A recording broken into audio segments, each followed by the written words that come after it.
समाचार अब तक, सत्य का साहस। नमस्कार, मैं नेहा। समाचार अब तक में आप सभी का स्वागत है। देखते हैं आज के कुछ मुख्य खबरें। त्याच तंत्रज्ञानाचा उपयोग करून लोकांना मोठ्या प्रमाणात उभारणे, धोका देणे, डिस्कंटेंट तयार करणे, जाती जातीमध्ये विद्वेष तयार करणे, अशा प्रकारचा प्रयत्न मोठ्या प्रमाणात करतात। आणि म्हणूनच या संदर्भात सायबर अवेअरनेस कॅम्पेन केंद्र आणि राज्य सरकार मोठ्या प्रमाणात करत आहे। आणि त्यासोबत सायबर सिक्युरिटीचं सगळ्यात मोठा प्लॅटफॉर्म देशातलं हा महाराष्ट्रामध्ये आम्ही सुरू केलेला आहे, ज्याच्यावर डिजिटल आणि सायबर वर्ल्ड मधले सगळे प्लॅटफॉर्मचं इंटिग्रेशन आम्ही केलं आहे।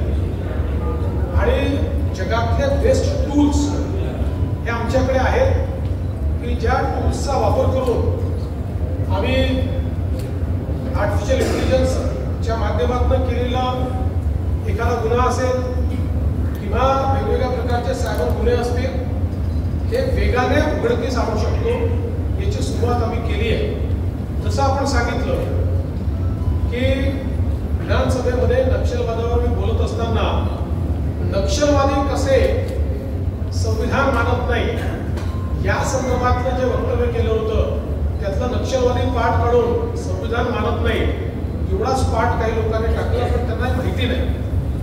मी आज या निमित्ताने सगळ्यांना अवेअर करून देतो की आता अशा प्रकारे ज्यावेळेस आपण चुकीच्या पद्धतीनं एखादी गोष्ट एक्सवर टाकतो किंवा इंस्टाग्रामवर टाकतो किंवा फेसबुकवर टाकतो किंवा व्हॉट्सअपवर टाकतो, याचं 100% डिजिटल फुटप्रिंट आम्हाला शोधता येतं। 100%। म्हणजे जर एकाने टाकलं आणि 100 लोकांनी फॉरवर्ड केलं तर ते 100 लोक कोण हे देखील आता लगेच शोधून काढता येतं, कारण सगळ्या प्रकारचे जे फॉरवर्ड्स आहेत त्याची माहिती आपल्याला व्हॉट्सअपला मागता येते, त्यांच्याकडनं त्याची माहिती मिळते।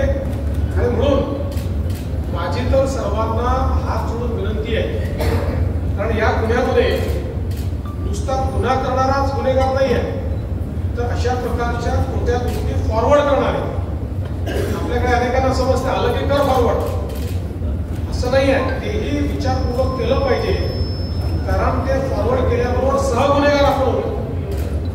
अशा प्रकारच्या कोणत्या गोष्टी या लोकांनी फॉरवर्ड करू नये अशा प्रकारची विनंती या निमित्ताने मी करतो। आणि पुढचे काही काळ जोपर्यंत अवेअरनेस तयार होत नाही तोपर्यंत ते आव्हान असणारच आहे, आणि ते आव्हान नीट पेलण्याचा प्रयत्न